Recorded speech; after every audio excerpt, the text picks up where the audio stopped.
Hello, everyone. Welcome to the new CyberPeace podcast. So, well, I'm from a family which has been in the military. My grandfather was in the Royal Air Force. My father was in the Indian Air Force. And now, carrying on, my son is also in the Indian Air Force. 172,000 Indians died in road accidents in the year 2023. This is the statement made by Mr. Nitin Gadkari. So, does that mean you will stop driving? No. Or will you not buy a car? We were a batch of around 400 who were commissioned in 1982. I can tell you, none of us joined to die for the country. And none of us really thought we were going to die. He trains hard, he builds up his capability to make the enemy die for his country. Everyone who's doing any professional job or even a person who's growing grain, doing business, is helping the nation in some way or the other. A unit has to be like water. And this was told to me once by a very senior old JCO. Saab, unit hamara pani ki tarah hai.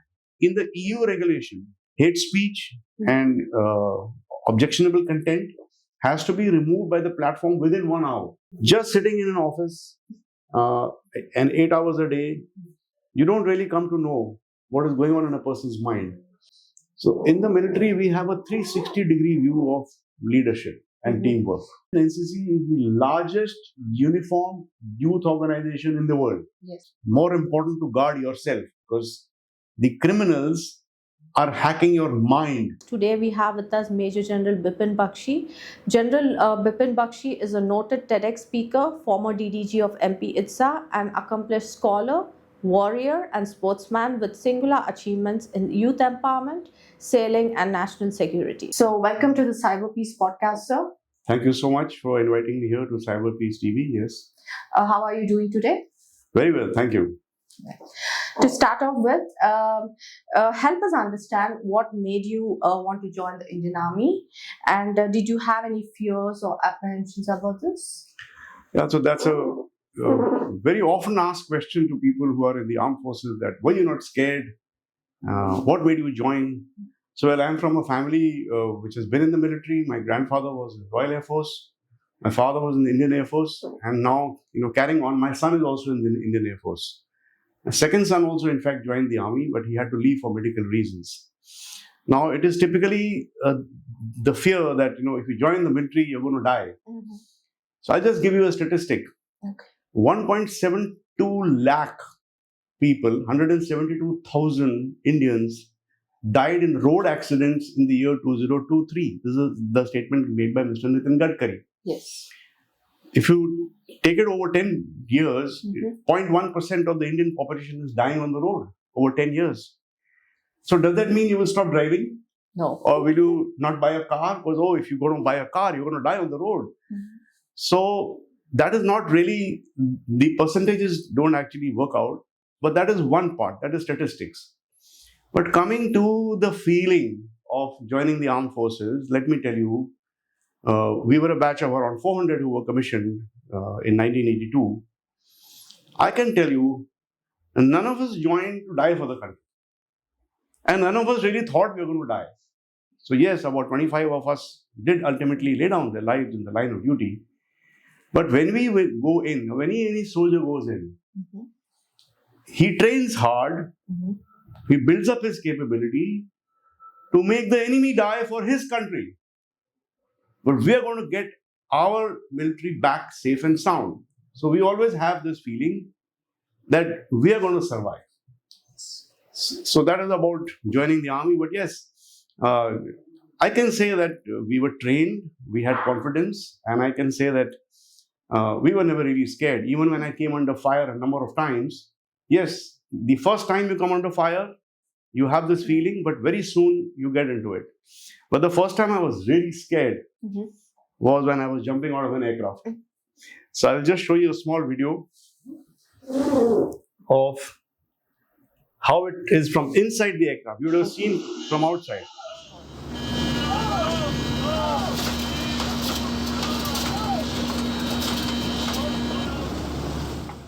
Yeah, so this particular video, I have not taken at that time when I joined. Okay. When I joined para duties, so I was the age of 21. Okay. There were hardly any cameras or anything around. In fact, this video I have taken. Is that you? Yeah, that's me. That's me at 21 years. And now the video I've taken in 2020 Okay. when I had a camera at the age of 58, my 81st jump.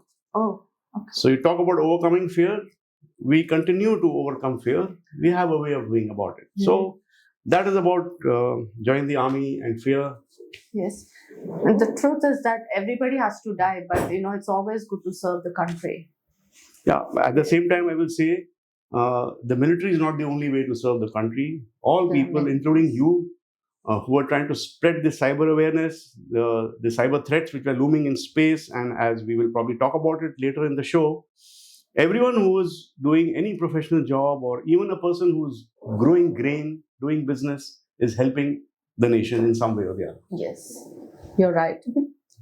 So, describe some incidents that tested your courage and resilience as an individual, and how you overcame these.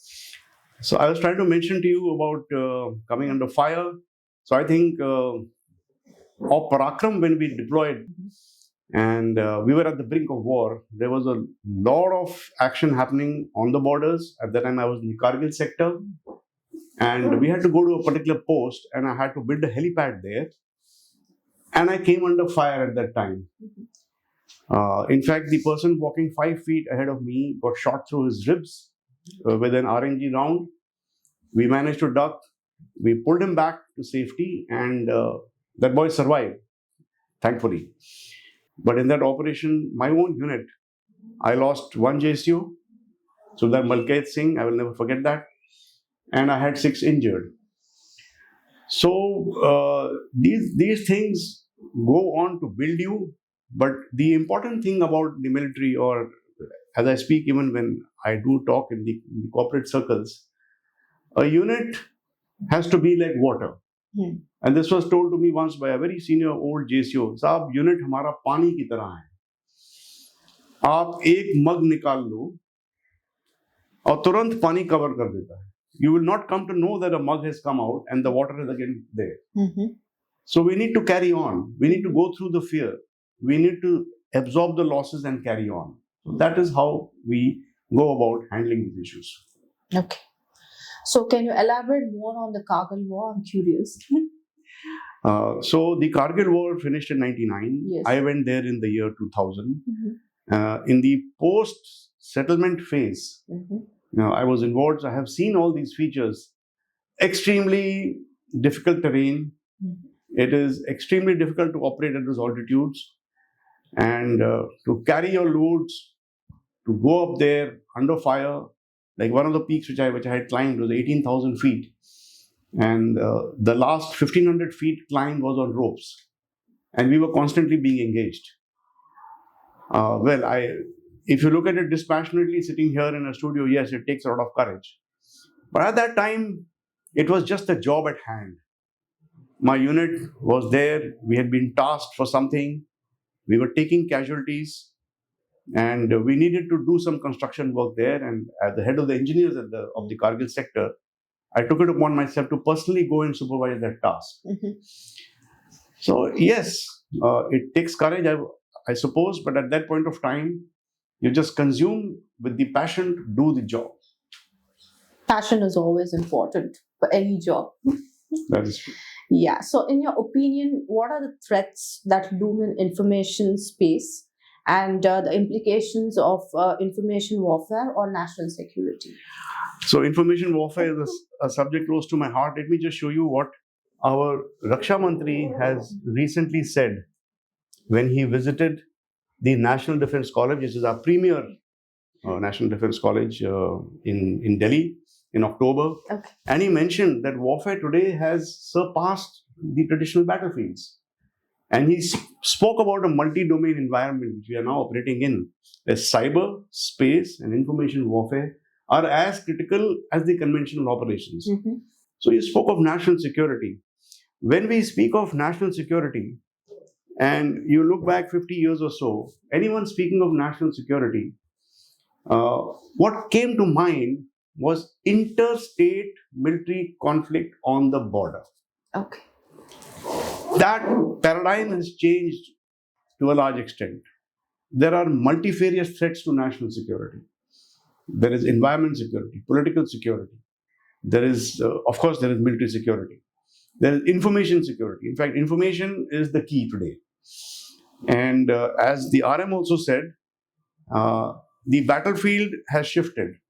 And I always say that, in fact, we had this recent CyberPeace conference in IIIT Delhi, one of the premier institutions. Yes.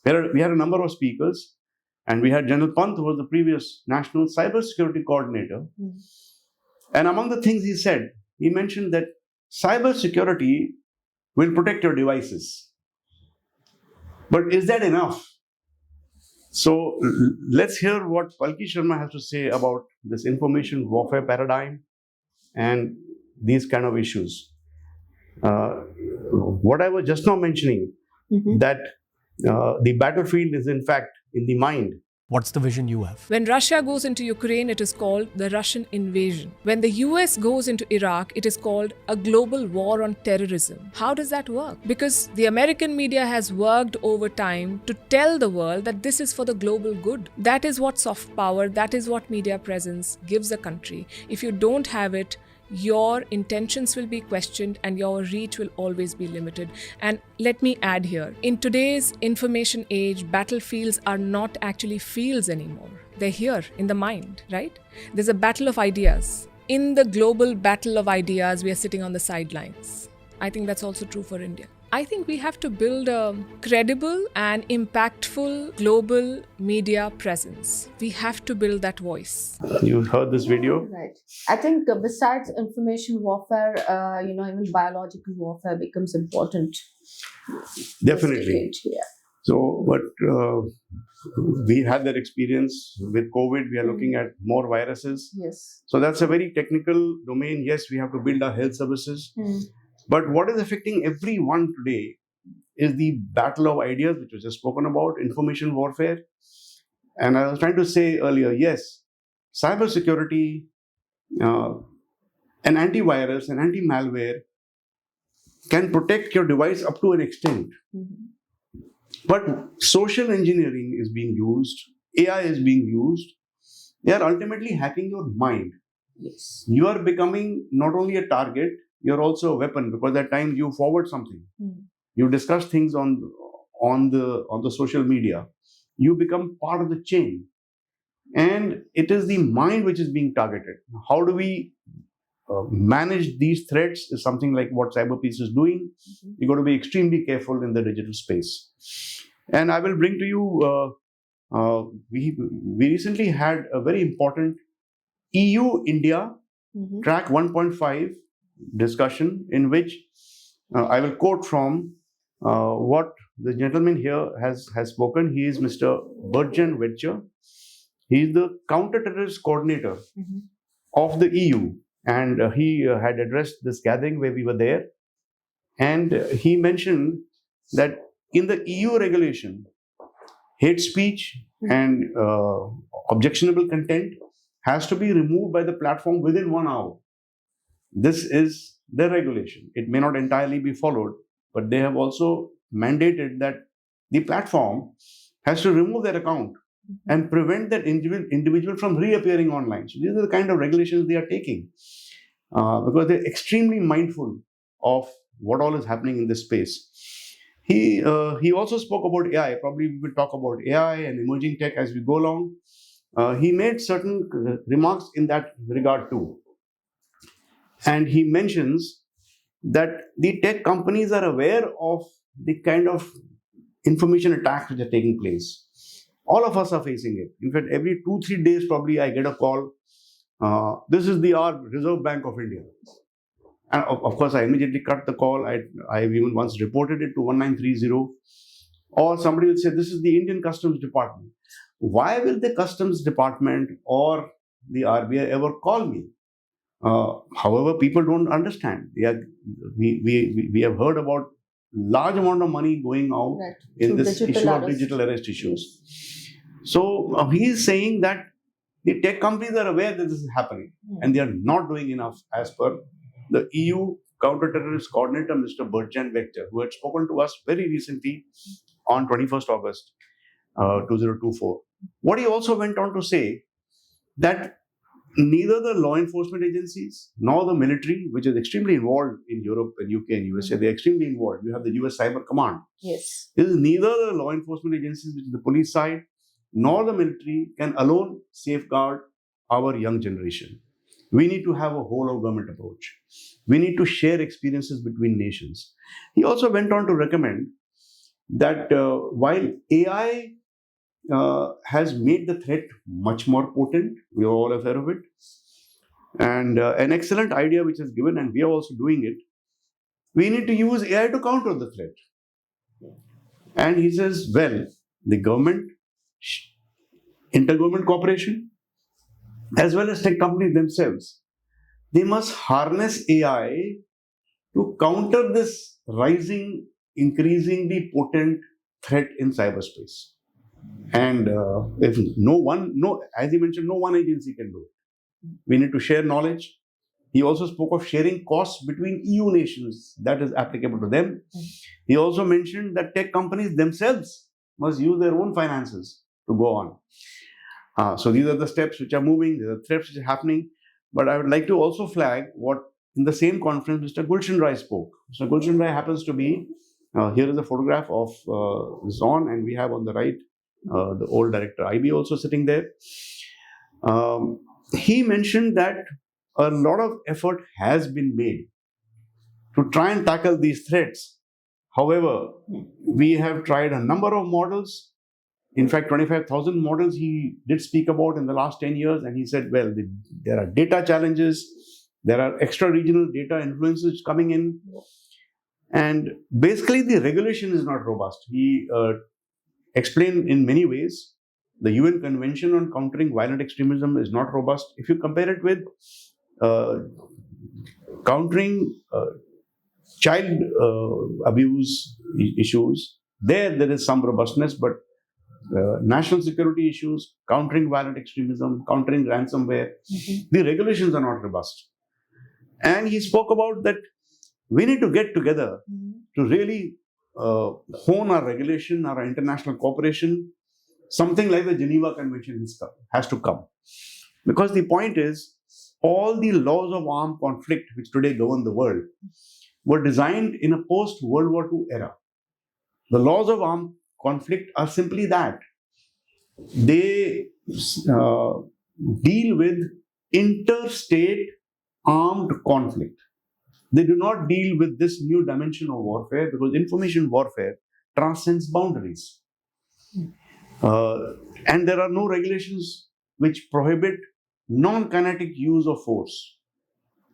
Why I'm saying use of force? Because you can actually bring about a kinetic attack in a foreign country by using non-kinetic means.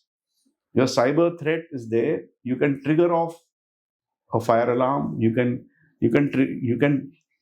shut down power. You can enhance power. You can cause a burst. You know what happened in the nuclear reactor of Iran. Yes. The famous Stuxnet virus. So was it not an attack? Logically, it was an attack. And you caused destruction somewhere. But there is no international regulation because direct transborder kinetic force was not used. Now, until we redefine the whole concept, and he mentioned that we are trying, we are not succeeding. We need much more discussion on these issues. But at our level, we need to be aware of the threat. We need to know at the individual level at least how to counter it. And I think CyberPeace is doing a lot in this field. Yes. So as we continue to talk about cyber threats and cyber diplomacy comes into picture now. So what role do non-state actors such as tech companies and civil society organizations play in influencing and shaping cyber diplomatic efforts, as well as in shaping national policy to counter information warfare? So it's an extremely important space which non-state actors play. In fact, you have state, you have quasi-state, you have non-state, you have MNCs, you have multiple actors in this field. The control of the state over the big tech is the issue which now falls also into the realm of cyber diplomacy. As I just mentioned earlier, there are hardly any regulations in this field. So if an attack is coming from foreign shores, and it is not violated a UN convention, how do you reach out and stem that threat?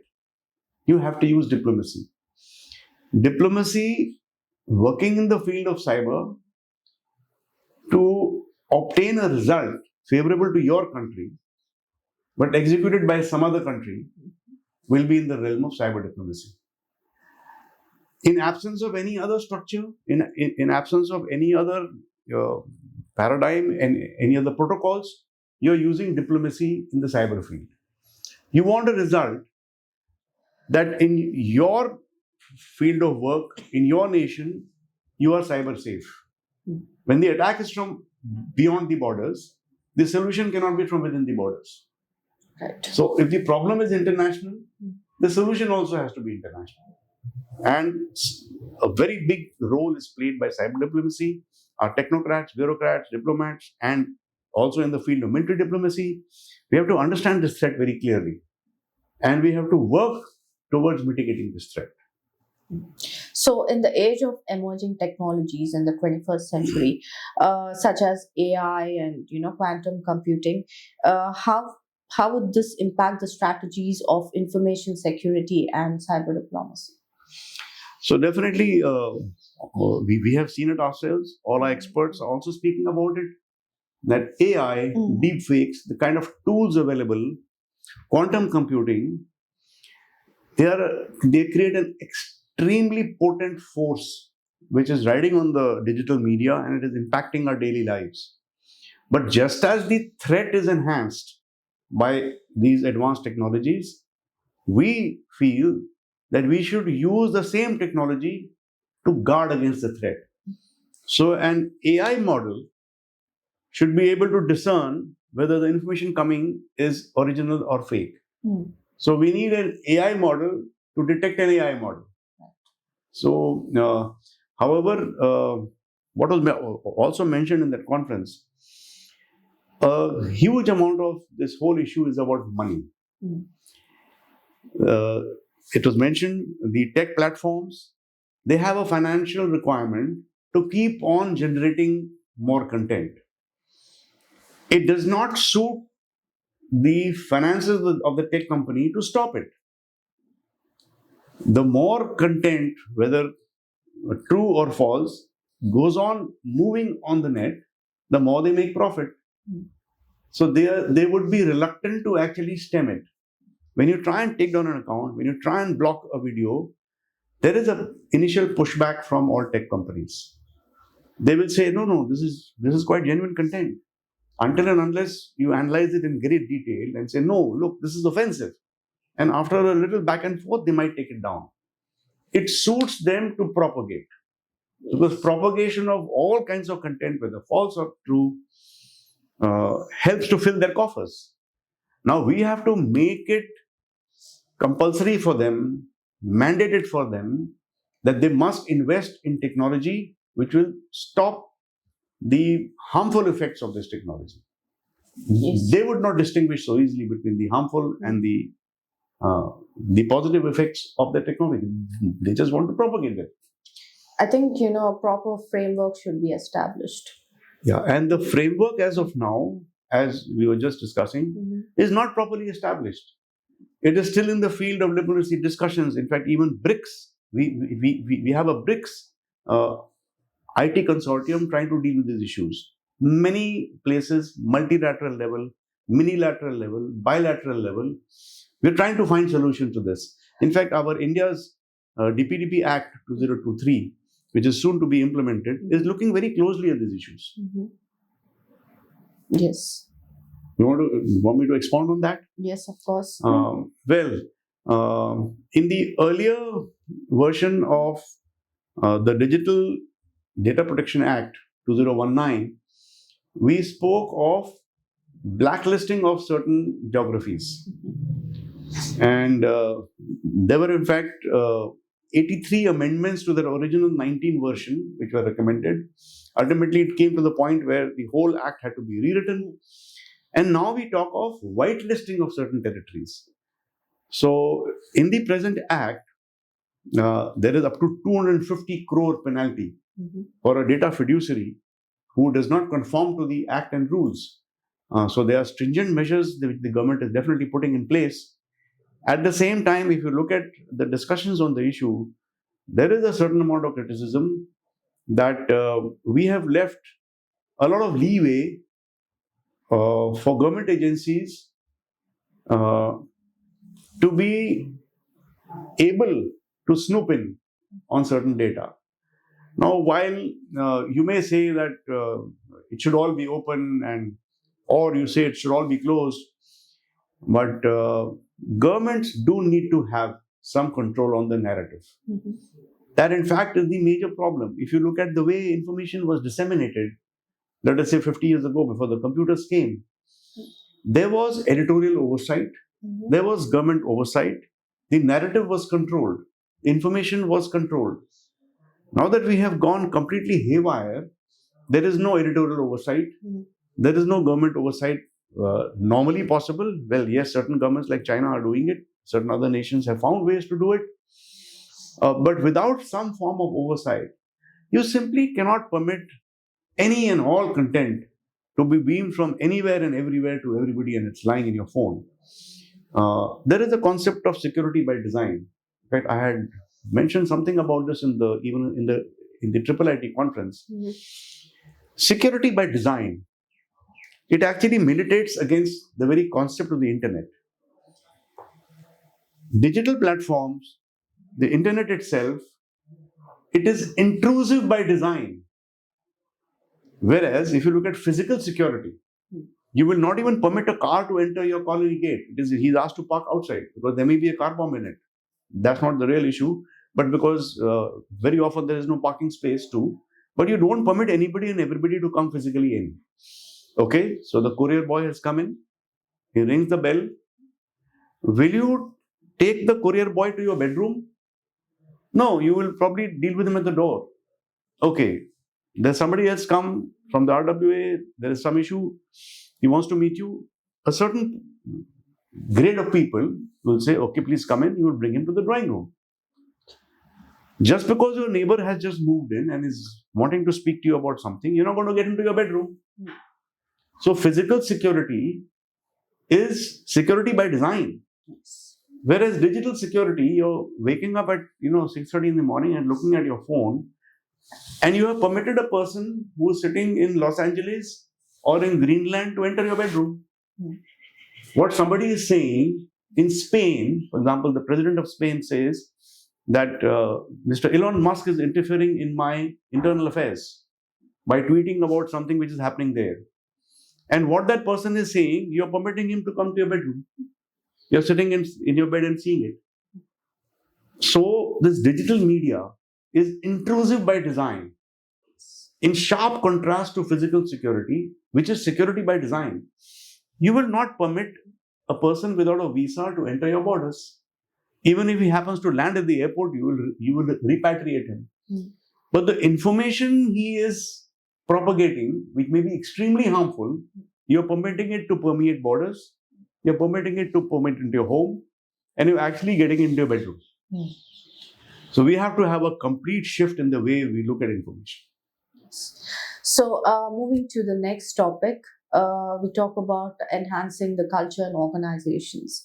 So tell us something about fostering team spirit and affinity in organizations, sir. So this again is a very oft-asked question. Especially I have been in the civil field, I've been speaking to corporates. Many people do ask me, what is it in the army that you people are, so tight together, you have such camaraderie, you have such team spirit and loyalty, and how is it that we can implement this? So again, I'd like to show you a video. This was in the Northeast.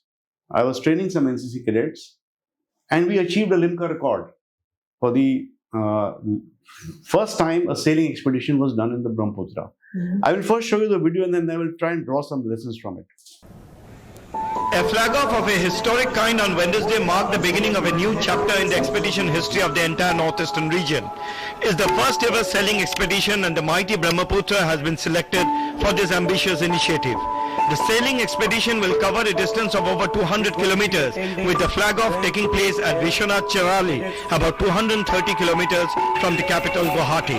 बच्चों को हम ये training दे रहे हैं कि वो कोई भी चुनौती का सामना करना सीखें, कैसे ऐसी चुनौती भरे काम के लिए तैयारी करना है, ट्रेनिंग करना है, अपना लॉजिस्टिक और एडमिनिस्ट्रेशन प्रिपरेशन करना है और आगे जाके एक बहुत ही कठिन कार्य को कैसे पूरा करना है।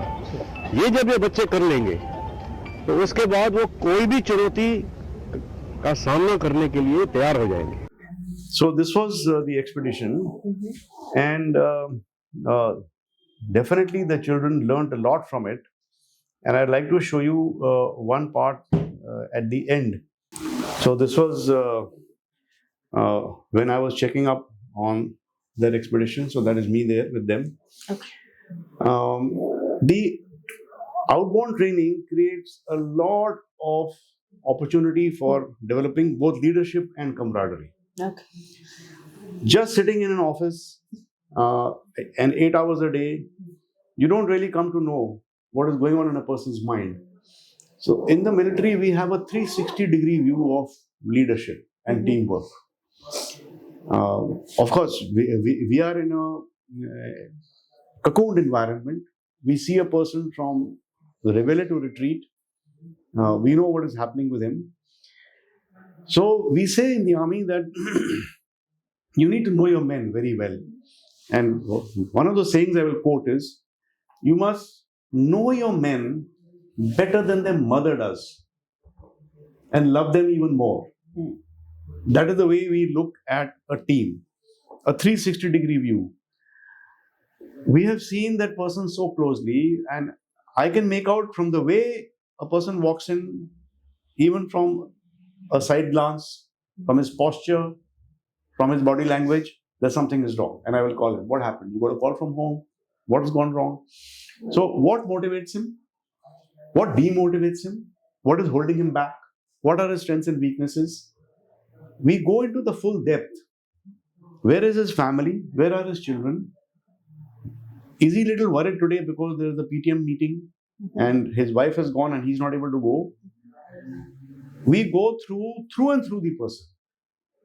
And we want to have a 360-degree envelope over the person. So I think that is what is one part of building team. But other part, doing extremely difficult tasks, doing extremely difficult training. We have seen thick and thin together.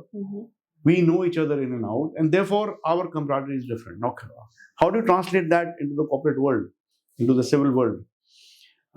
You have norming, storming exercises. You have some kinds of, collective outings. Some people go in for a particular T-shirt for a particular day. That's an attempt at getting uniforms. Well, this is the right direction, but you need to build on it much more. You need to interact more outside the office. If you cannot do it on a regular basis, every day, every month, at least once a quarter, once a year, the annual outing is not enough. So you need to work together. The more you are pitched together, the more you are thrown together, the more difficult the path you tread, the better the relationships you make.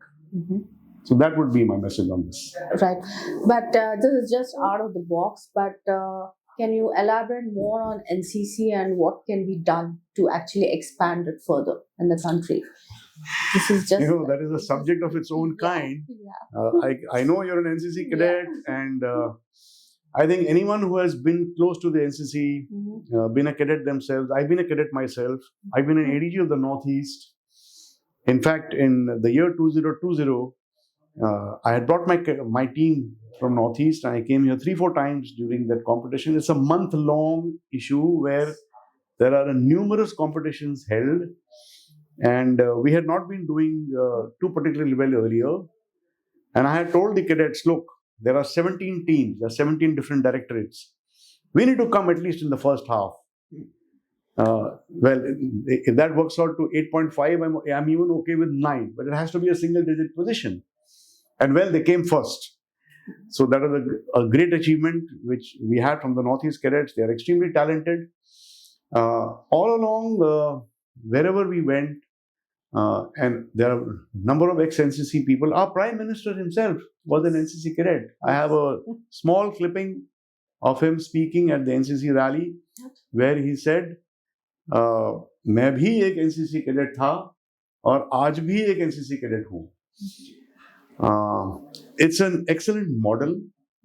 For your information, NCC is the largest uniform youth organization in the world. Yes.